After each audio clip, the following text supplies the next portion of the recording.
জাতীয় কবির পাশে সমাহিত ওসমান হাদী।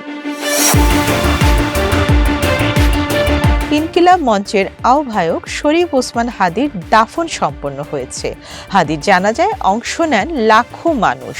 আজ শনিবার বেলা ৩টা ৫০ দিকে ঢাকা বিশ্ববিদ্যালয়ের কেন্দ্রীয় মসজিদ সংলগ্ন জাতীয় কবি কাজী নজরুল ইসলামের সমাধির পাশে ওসমান হাদীর দাফন সম্পন্ন হয়। বেলা ৩টার দিকে ঢাকা বিশ্ববিদ্যালয়ে পৌঁছায় ওসমান হাদীর মরদেহবাহী কফিন। এর আগে জাতীয় সংসদ ভবনের দক্ষিণ প্লাজায় ওসমান হাদীর জানাজা সম্পন্ন হয়। জানাজা পড়ান ওসমান হাদীর বড় ভাই আবু বকর সিদ্দিক।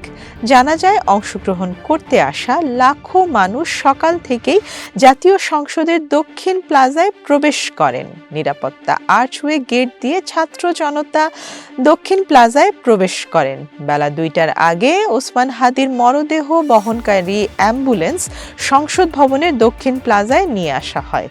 এরপরই অন্তর্বর্তী সরকারের প্রধান উপদেষ্টা অধ্যাপক মোহাম্মদ ইউনুস সেখানে ঢোকেন।